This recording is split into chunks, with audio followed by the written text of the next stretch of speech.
guys. Okay. Okay.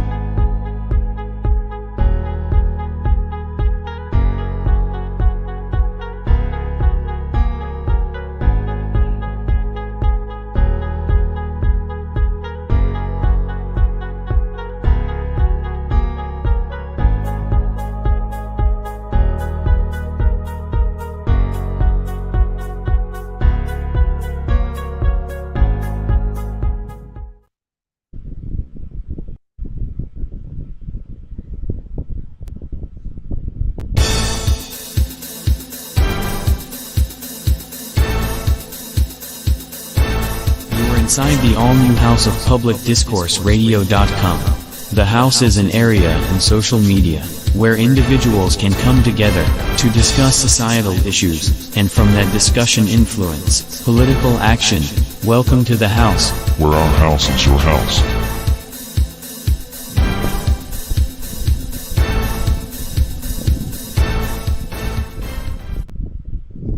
Good evening, everybody. This is Johnny. Hey, we got the dream team in the house. It's been a crazy day. What's up, fellas?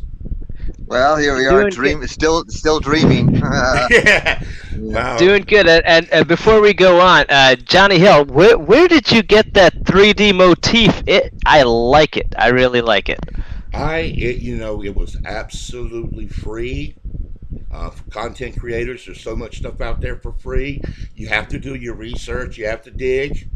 But they're out there. They're royalty free. There are things that you can use. And then I created I used Cambia.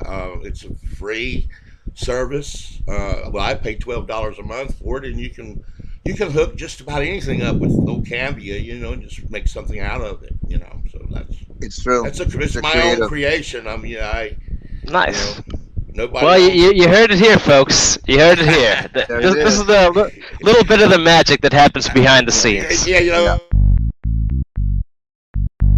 We got our little, break in the beat. Can you guys hear my voice right now? Oh yeah. Yeah. We can hear you. Yeah. So we need to break. No problem. You can throw in your little hey guys. I don't know what this was. I must have taken a long hit or something. Yeah. But we got our little.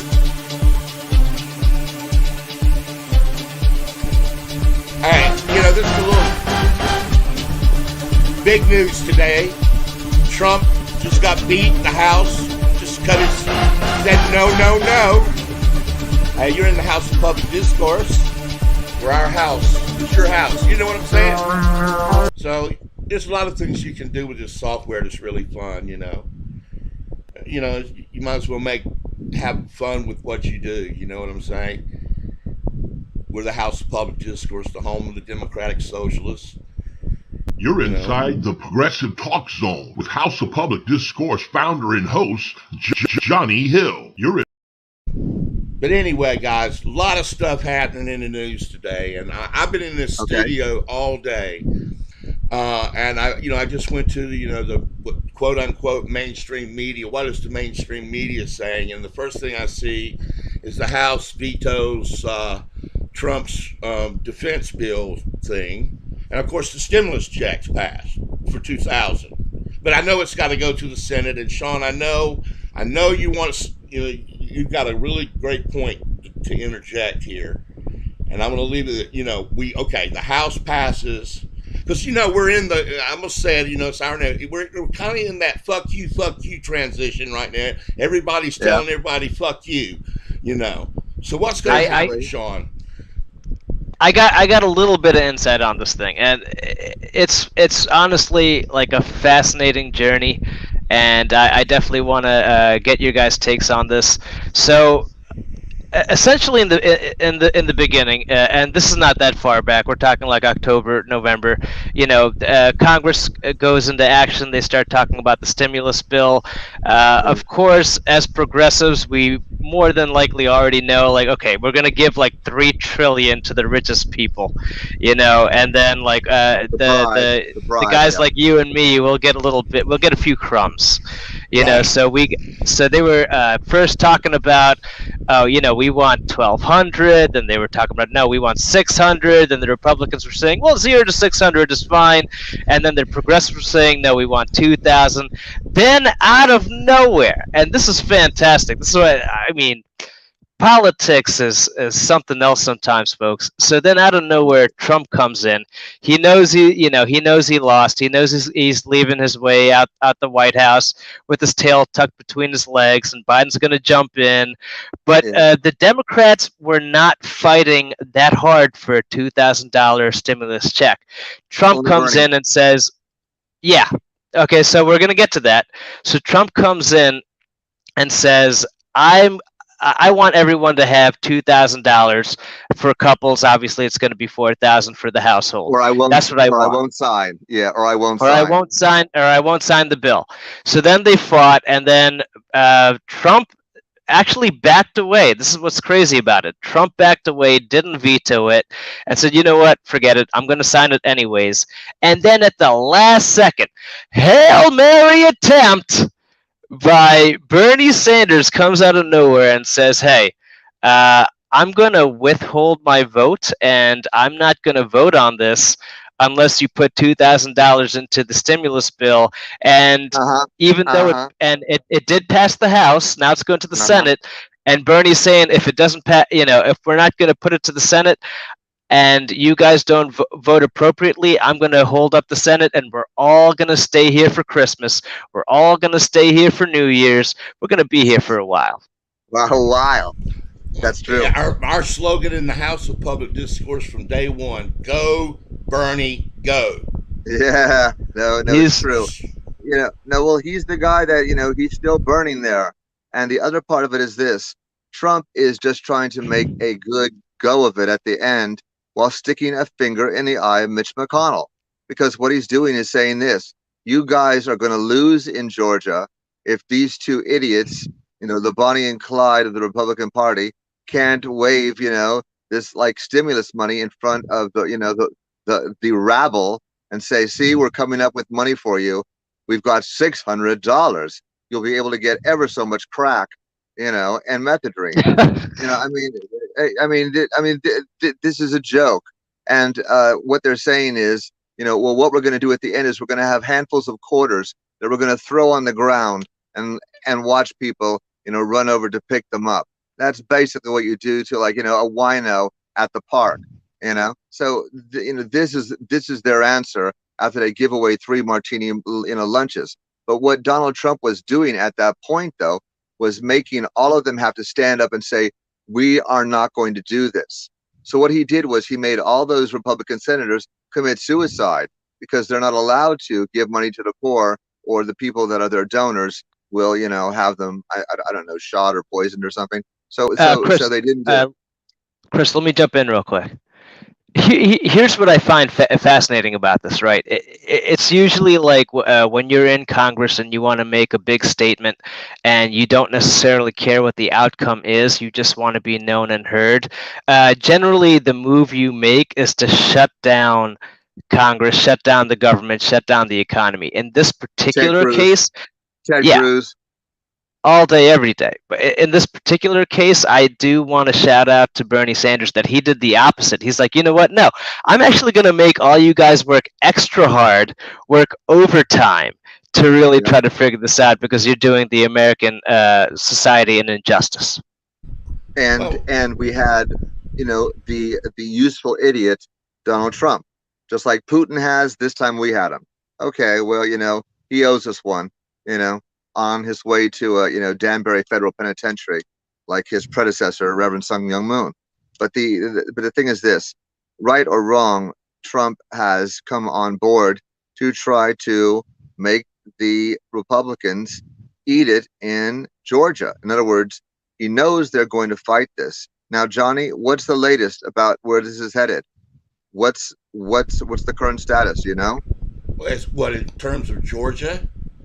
No, with the $2,000, they voted it up and down. Okay, this is where we're at, guys. Just Sean so adequately put. Yeah, it's in Mitch McConnell's hands right now. Yes. And what I would like to add, if I could add a little seasoning to what you said there, Sean, is that it's going to put a spotlight, I think, for the first time in a long time. Where are you at? What was that old commercial? Where's the beef? Yeah. We're gonna see. I don't see the beef. The beef. Yes, we're gonna see who is for the American people, the everyday guy. You know, like Robert Palmer's song. You know, everyday people. So Johnny, I'd like to add in there. So this is. It seems to be this is what the progressives' defense strategy is. It's let's figure out a way of exposing literally every senator, every representative, and Pelosi. We're also, but there's a hope and a prayer, though. You know, the hope and the prayer is Pelosi's that making the Republicans commit suicide, though. Pelosi made them all stand up and say no, and now they're going. You know, really? So you're on the right track. You're on the right track. It's literally to make every or as many human beings as possible to be able to figure out who their senator is, who their congressman is, who their representative is, and figure out whether or not they're voting for the right thing or the wrong thing, and whether or not they need to be voted out. Even, and this is the hardest part, even if you have to vote for the opposite, which could be a Republican. That's what is happening right now. We're going to have to go on policy and morality, and you have to remember, Bernie Sanders only had one person helping him with this thing with the checks. A Republican from the House stood up with Bernie and said, "We need $2,000 for every American." A Republican, and the minute that happened, basically all hell broke loose because this one guy, you know, Mitch McConnell. But Mitch McConnell all of a sudden became irrelevant. He became irrelevant because at that point, the will of the people started to break this iron curtain, this one party Politburo that we have, just like in the Soviet Union, running America. This man is not a king. He behaves like a king, but what he really is the head of the Duma, the one that is the rubber stamp for Vladimir Putin in Russia. There is no government there. They just do what they're told. But right now, because we have a clown, someone that's got, you know, mentally cognitive declining issues called Mr. Trump, the one that's really running the country when Jared Kushner's not planting trees in Israel is Mitch McConnell. He's been the one, you know, getting the judges up there and blocking all the legislation from the Democrats, and he's done a very good job for 10 years. But the country is in ruins. Well, now, that's why Georgia, Chris, is so important. A post McConnell America. What will that look like? Now we're talking. That's why Georgia is, you know, is a very important situation, and we've talked enough about that. We know what Georgia means. Everybody knows how important Georgia is. Yeah, and Johnny's right, and let's also keep this in mind that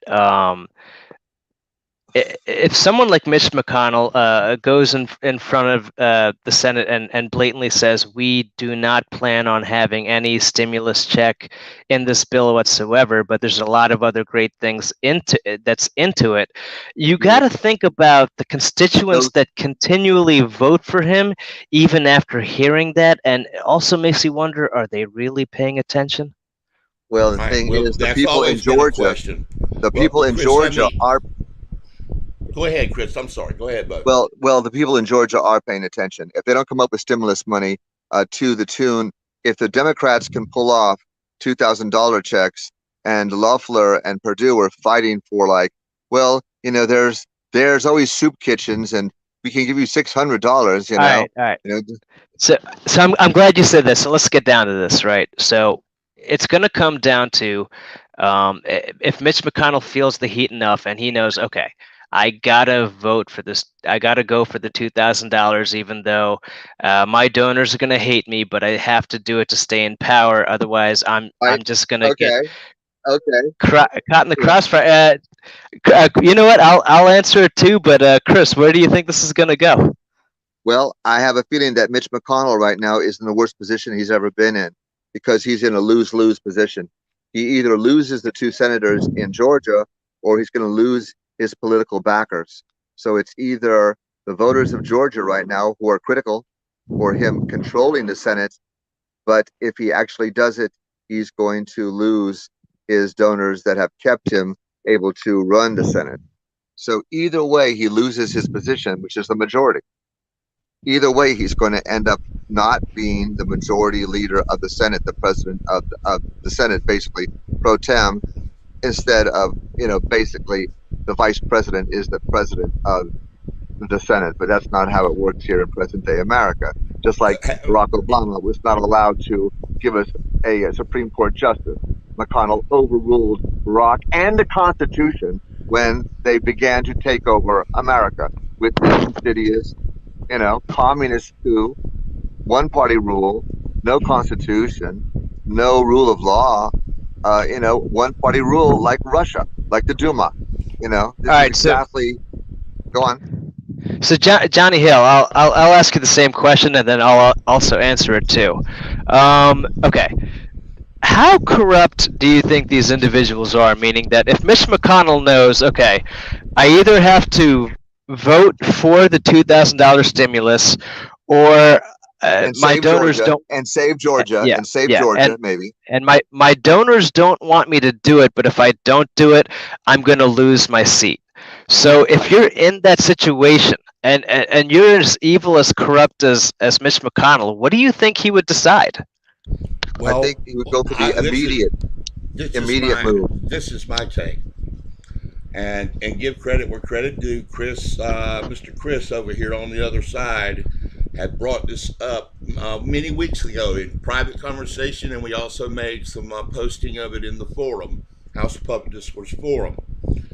That it was really, how did Mitch McConnell win in the first place? I mean, his numbers are suspect. I mean, there are some questions being raised, and everybody at first, that's just sour milk, sour grapes, bullshit. No, there's some teeth to it. No. All the Democratic districts somehow all decided in the middle of the night to get up and vote Republican.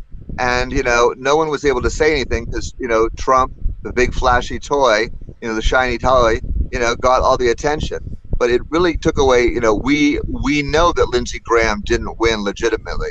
That's a given. But McConnell somehow got these ESS and S machines from Ivanka or Red China or something. And all the Democratic voters decided to go out and vote Republican. All of a sudden, it was strange. It was a little bit too strange. And now some questions are being raised about the fact that there is no way that some of these Democratic districts would have suddenly, after 30 or 40 years, decided to go out and vote for a Republican. It didn't happen. Those votes were stolen. Mitch McConnell is not legitimate. And if we turn that glare, that spotlight on him, we're going to have ourselves one burned ant, because that's what he is. He was able to, while everyone was looking at Donald Trump, he was able to do a smoke and mirrors thing where he was able to get himself back into the Congress, where it'll never get investigated. He'll cut it off at the knees. Guarantee you. Unless Christopher Wray decides to find Jesus and go on a crusade to discover how McConnell is still in office, we're pretty much stuck until the 2022 elections. There's no way that McConnell won legitimately. All right. So I'll give you an alternative scenario. Okay. I think we all know a little bit about the force the vote movement. It doesn't seem like it's going well. It makes me really sad, obviously, because I did want it to go well. But this was the question behind the force the vote: that if Nancy Pelosi was caught in a situation where she either was going to lose her House seat because she didn't want to put Medicare for All up for a vote, or she could choose, to put it up for a vote, or she could choose to, say, hey, what, I'm not going to do it, and I'll risk my House seat. I'm in the boat where I think she would lose her House seat. What do you guys think? I think you just described what we've been talking about previously. That was one of those. That's where is the beef. Let's see where your loyalties are kind of issue. Yes. That's why it caused such a brouhaha. And you know, those type of issues come up all the time in the progressive think process, in the think tanks and the groups and the conversations. You know, we all have a oneness of heart, and one of our Achilles heels, even though I think it's a strength, but it can be our Achilles heel, is coming to a consensus on how to achieve our goals. And we let these little riffs like this, sometimes, you know, we may have 8 things we agree on, and we let 2 things stop us from the overall movement in the right direction. I mean, you're right, Johnny. You're right. Like what it is right now is, you know, and I love the progressive movement. You know, I'm a part of them, but you know, the biggest thing that it is right now is a difference of opinion of the strategy. Right? How do you move forward? The consensus of how do you get there? It's been elusive, Mr. Sean. It's still elusive to this very moment. And I think that's what we're fighting on a day in, day out basis. That's what we're doing, brother. That is what we're talking about. If you'll notice, and really the causation. What is the causation of these conversations? Why are we talking about this shit tonight? You know, and the new world of corporate feudalism's history does repeat itself as sort of a topic I'd like for us to transgress into in a little bit. I mean, these are important matters that are going on in the present right now. And if I do go out on you, you guys keep this thing going, because you know sometimes this old laptop of mine wants to give out on me. But let's run this first clip, and Sean, I'll get your conversations first, and then we'll get Chris. And Chris, you need to unmute your mic. Sounds good. Feudalism is back. In America, feudalism was the dominant social system. In medieval Europe, in which the nobility held lands from the crown, in exchange for military service, and vassals were in turn tenants of the nobles, while the peasants, villeins or serfs, were obliged to live on their lord's land, and give him homage, labor, and a share of the produce, notionally in exchange for military protection. The new world of corporate feudalism history does repeat itself. A video essay by House founder, Johnny Hill, on the all-new House of Public Discourse Radio.com. You're inside the Progressive Talk Zone with House of Public Discourse founder and host, Johnny Hill. You're on the beat with the House of Public Discourse Radio Network.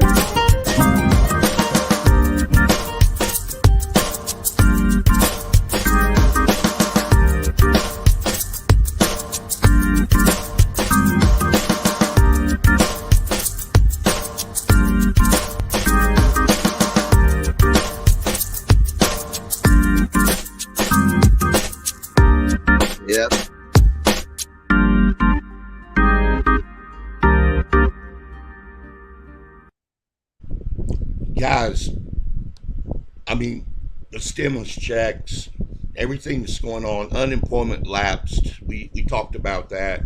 We talked about the council rent movement earlier this week. We've talked about. We did a 4-hour show around that theme. 4 hours. You know, there's a, you know, and it's the. It reminded. I wrote this piece. These clips come from an article I wrote way back in 2016, and you know we were noticing in the forum at that time. You know, very much in the conversation, going to what Sean has been talking tonight. Bernie Sanders, go Bernie, go. We were talking about these issues because of that. You know, we were talking about these issues because of him.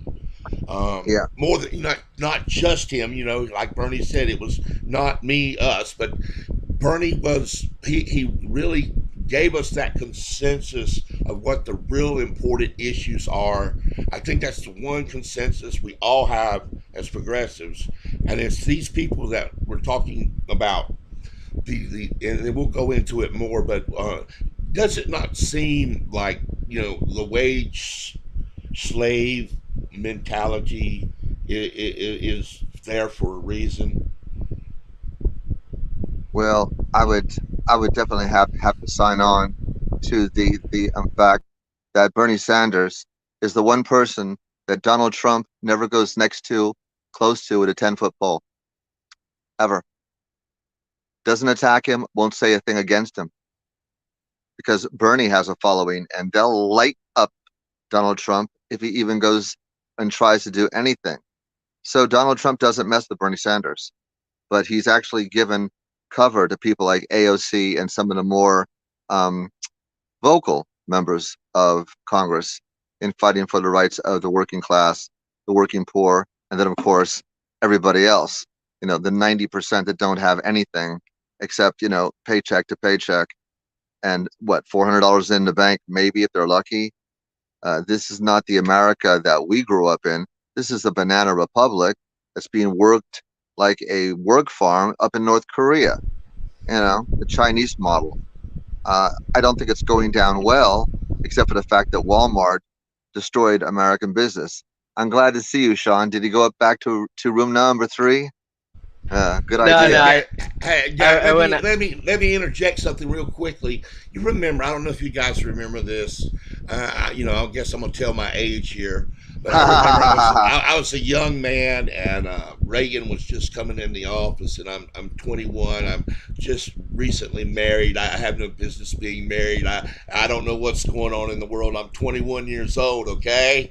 And Reagan, my ex is in medical school, and I'm spraying bugs for a living, to pay for the little trailer house we're living in.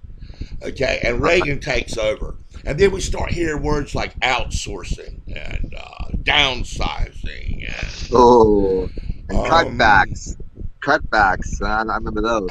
And there was a rap song that I was just getting into DJing back in that time. There was a rap song out. It's called Reaganomics. I mean, they made a rap about Reaganomics. I want to find that song. I should have that song queued up and play some of it, but they kicked us off the air. You're gonna have to. Yeah, you missed that. You missed a chance there. But we have Lee Atwater. Lee Atwater was Ronald Reagan's hit man.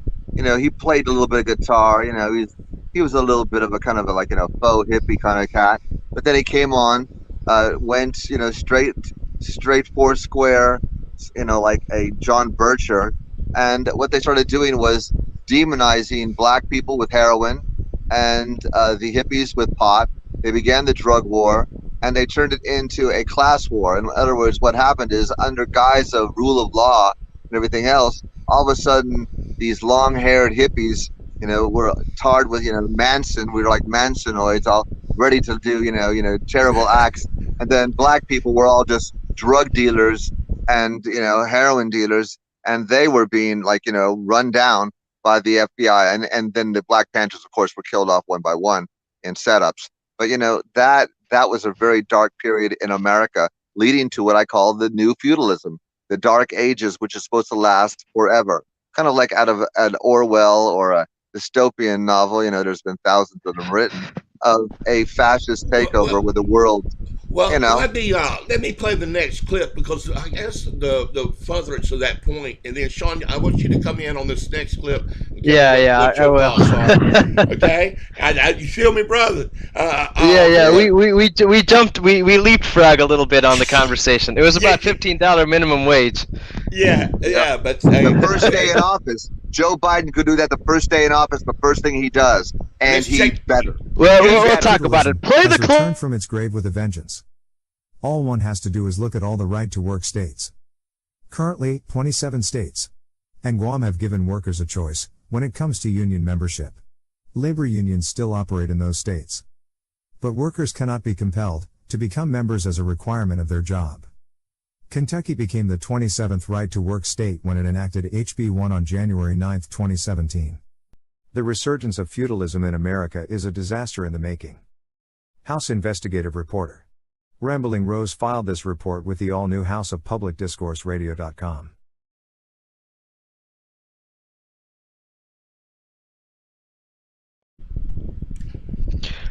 Okay, guy, go ahead, Yes. Sean.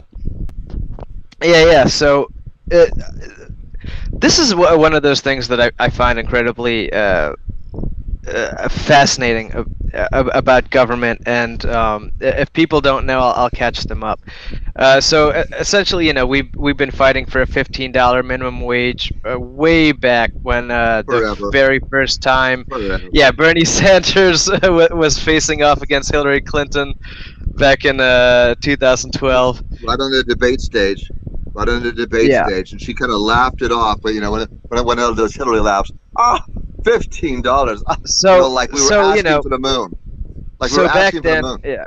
Back then, exactly what Chris says is right. Everyone was against it, and then eventually they're like, "Well, we'll increase the minimum wage to $12 an hour," and then it just kept going. And now what's happening is, so the progressive movement is saying, "Hey, we have to win one victory after the other, fight one battle after the other," So they're like, "Okay, well, we're not going to get Medicare for all right now, but we are going to get a federal." Passing on $15 an hour. The thing that people don't really talk about, which is always bizarre to me, is if you're in Texas, if you're in Florida, if you're in Pennsylvania, if you're in California, $15 means something completely different.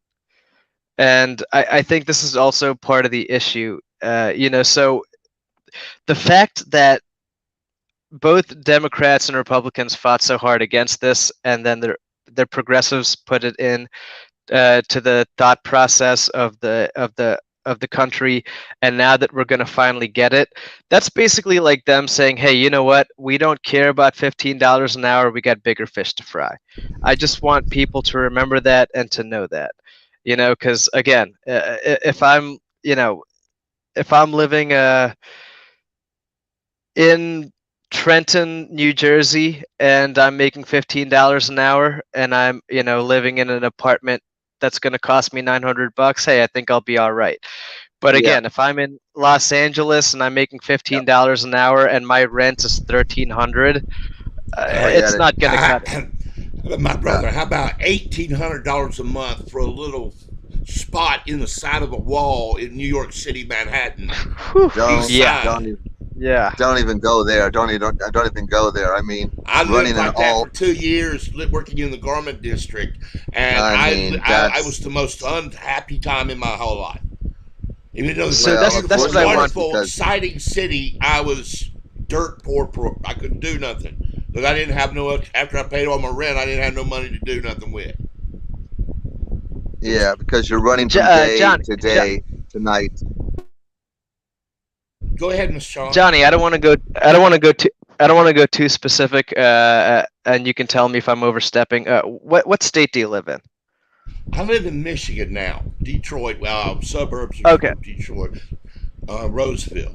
Okay, Detroit, Michigan. Okay, so let's take that city. So if you're making $15 an hour, and let's just say, God bless, you're working a 40-hour week, how close are you cutting it? Very closer. Let me tell you something I know firsthand, practical experience. Don't have to give you no secondhand information. People here in Detroit depend on the food banks.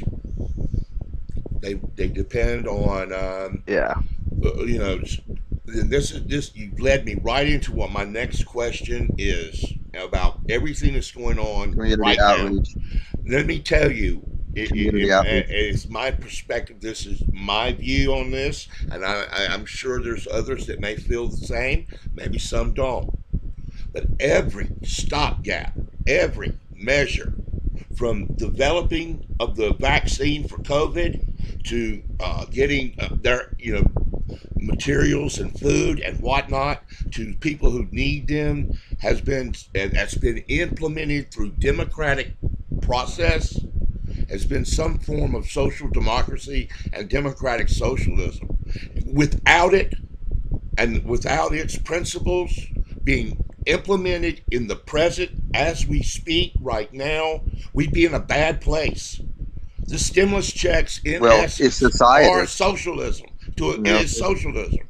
Yeah, but socialism comes from the word society, And society, as far as a socialistic phenomena, has to be, because in social society, which means there is a class system. Okay, a class system. Now, is it going to be any different than the caste system of India? Well, we hope so. But the Republicans seem to kind of like it the way it is. The poor get poorer and the rich get more powerful, more entrenched. And what we have is a great divide. Let's play our next clip, and then Sean Play the clip. and move on. Go ahead, lay it on. Because really, actually, guys, it has something to do and is relevant to what we're discussing right now. People who work in the right-to-work states make less money. Johnny.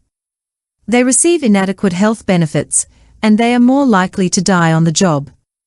The supporters of this modern-day form of feudalism proclaim it will boost their state economies and rebuild the middle class. However, in reality, and there is a track record to fall back on, since 1935 the exact opposite happens with these feudalistic labor laws. Right-to-work laws brings capitalism closer to its major goal of being unregulated. In turn, unregulated capitalism leads to massive levels of inequality. The levels of inequality we are seeing now in America, and was a major focal point of the Bernie Sanders campaign, mirrors the times of feudalism in the European Middle Ages.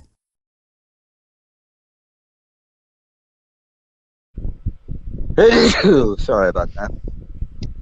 Definitely feudalism, and going for a cyber surf. We have a comment.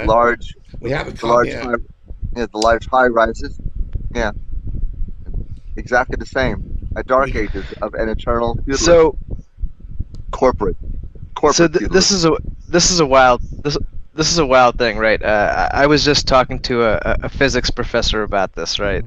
And he thought that the whole timing of Trump coming in at the last second of the whole stimulus agenda and saying that I want $2,000 in, and if you don't do it, I won't sign the bill. And then obviously he didn't veto it. He ended up signing the bill. But then what happened? The price of gold went up considerably.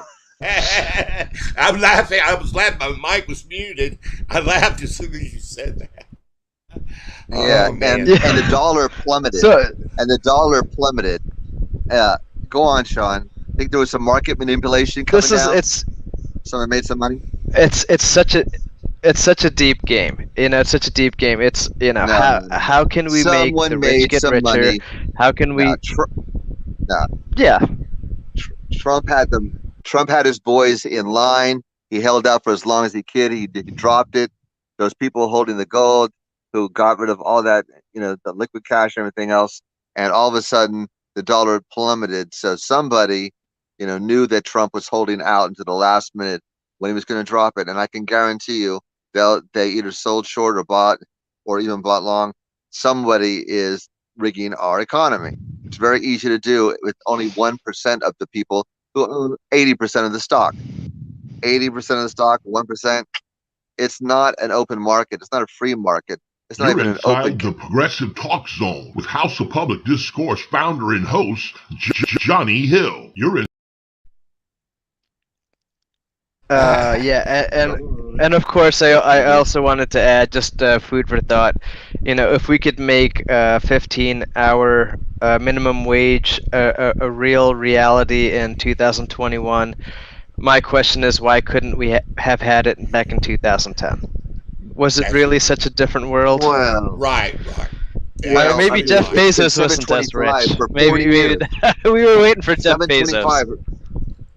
Let's play our next clip. Let's play this next clip, and then I want to ask you something, Chris. That's been on my mind. Something I've been wanting to pick your brain about.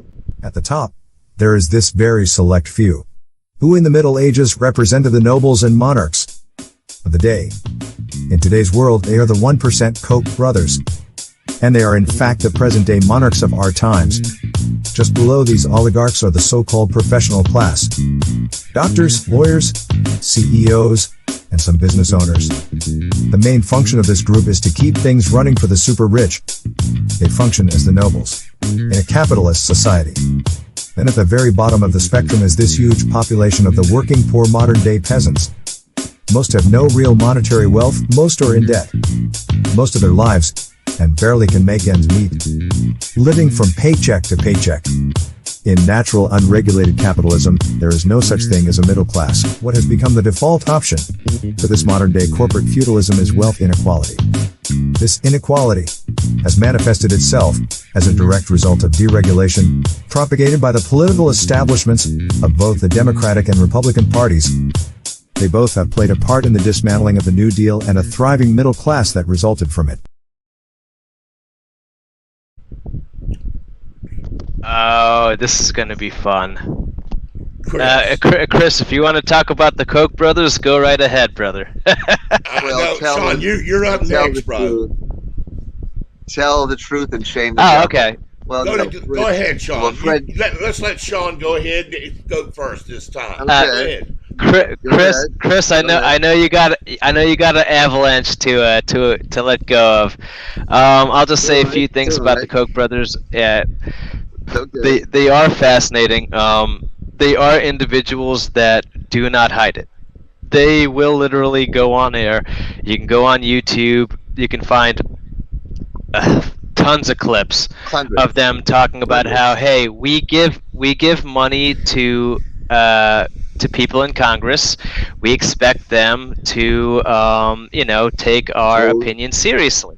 And of course, he's going to say, they're going to say it with all red tape, toe the line, right? And we get sad. We get very disappointed when they don't advocate for our thoughts, because we think our thoughts are amazing.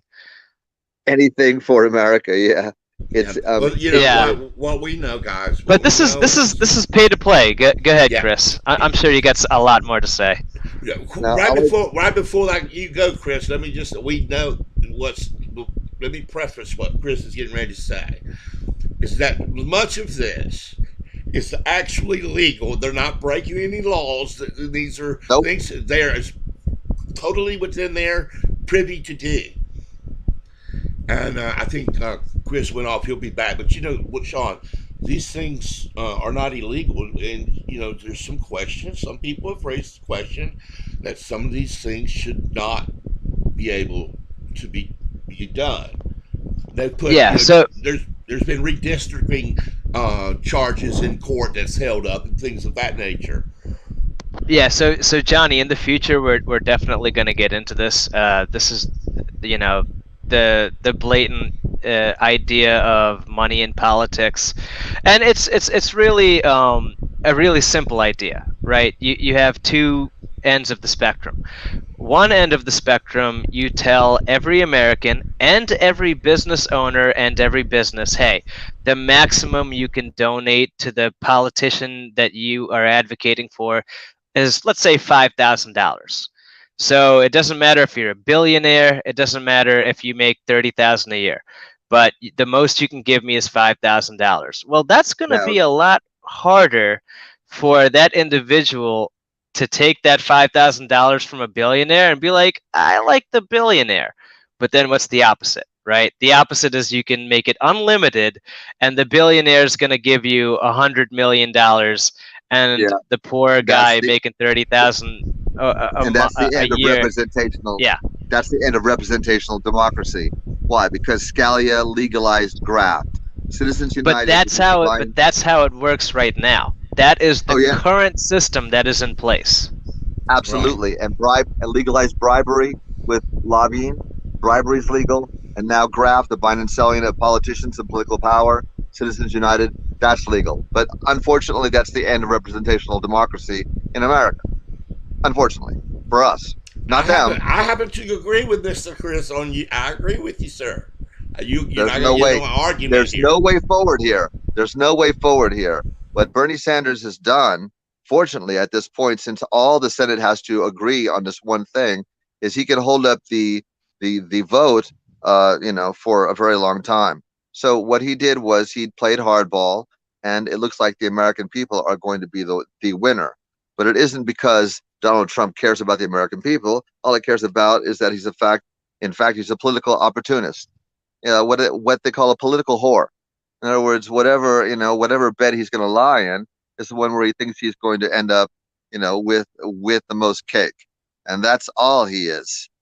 And those that back him, who pled silent at his impeachment trial with no testimony, no witnesses, no evidence, that is where they took over America. That was the coup. When Donald Trump walked out of the Senate after being impeached and was facing 10 counts of obstruction of justice, which was that was the very least of what he had done, the least. And when McConnell said, "Well, we're not going to deal with this here," away you go, my friend. Go play with go out in the field and play. Basically, what do we have? We have an entitled child and a king. That's what we got. But that was the end of America, because there was no justice and the Constitution had been nullified. So that's what we have now. And the bitter taste we have in our mouths is the aftertaste of, wow, so this is what it tastes like after you don't have a democracy anymore.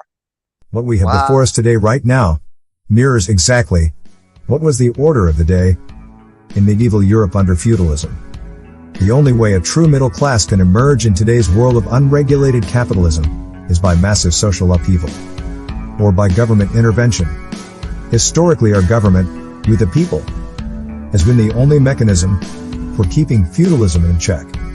It's what we used here in the United States since the founding of our republic, until the Reagan Revolution, to fight the plutocrats and build a middle class from the ground up.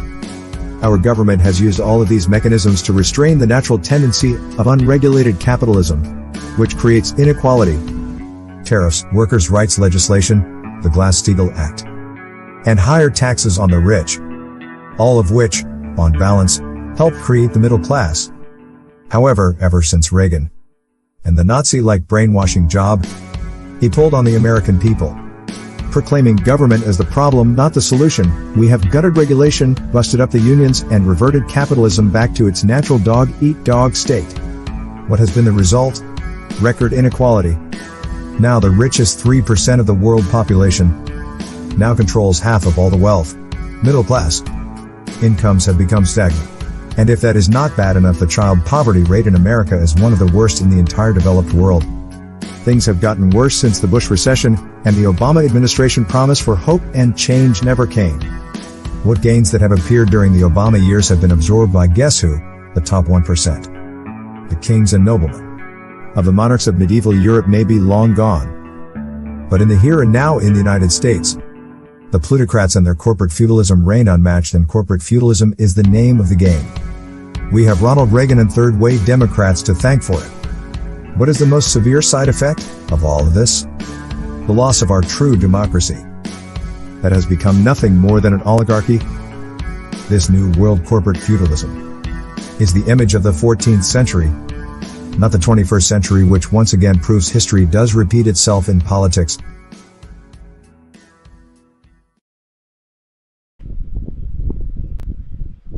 Guys, we've been in this place before. Wow. Well, I'm all cheered up now. I know it's depressing. Yeah, I know it's. Well, it's the truth. It's the truth. I don't mean to be. I don't mean to be Johnny depressing. No. We've talked about some good things tonight. No, but these are the everyday things that you don't see reported on in the mainstream media. Or you can't solve a problem until you can define it and face it. It can't be fixed. It's like trying to fix a car. Well, what's wrong with it? Well, we don't really know. Well, we're going to have to find out before we can fix this car. Yes, gee, I guess we should. Well, we found out what's wrong with this car here in America. And what they took out when they ripped up the social contract, unfortunately, is where those that have a lot have some kind of moral responsibility to those that don't have very much at all. And that is what has been the casualty here in America. Neoliberalism and conservatism have made an unholy marriage in which the amoral operating conditions of the neoliberals match perfectly with the amoral machinations of these people who call themselves politicians, but they're not. They're in the business of making the rich a entirely self-serving elite superclass that is beholden to nobody. Nobody can control them. And the only person that even put a pinprick in them is when Bernie Sanders made Bezos kick down $15 an hour for the people at Amazon. I mean, which was a small miracle, of course, of which he gets no credit whatsoever. But that was the beginning of an earthquake, which we're going to see the effect of, I would say, rapidly. We had a Facebook user comment tonight and say that Bernie put a huge spotlight on those who never wanted to do what's right by and for the American people. Whoever that Facebook user is, we appreciate that. Hey, you're jamming with the Dream Team. I got the Dream Team in the house. We've been talking about a lot of things tonight. Well, we're probably going to have to tune it in though, because we've got a pretty busy day ourselves for our schedule now that we're doing a live broadcast every night at 8 o'clock, which I think is really what we should do. I just want to add to that individual who just put out that text. I mean, he's absolutely right. I mean, Bernie's an interesting champion. You know, he picks and chooses his battles. He has his own particular strategy. He is definitely one of us, but his strategies might be a little different. Let me just give you a specific example, just so I don't get chewed out completely. An example would be, he's against Biden, he's against Hillary Clinton, but he'll, go on a debate stage and say, me and Joe are good friends, no matter which one of us wins, it was a good fight, and I will support the other individual. Of course, Bernie has to do that to a certain extent. Maybe not necessarily because he's friends with Biden, although he very well could be. Well, no. It's also, I mean, doesn't it say the House of Public Discourse, but it's also civil discourse. Bernie is civil. Well, yeah. But Bernie is also thinking, okay, even though I'm better than Biden, Biden is definitely better than Trump. But then a lot of people would say, well, if you picked Biden, Trump's maybe a little bit further past that goalpost. Well, we were looking at, people lie because it's convenient. People vote for corrupt politicians because they themselves are corrupt. And you get in politics often what you pay for.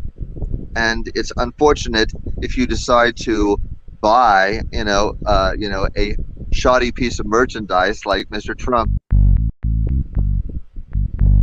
I tell you what, guys, we're gonna break on out of here. Want to welcome, thank everybody for listening in tonight.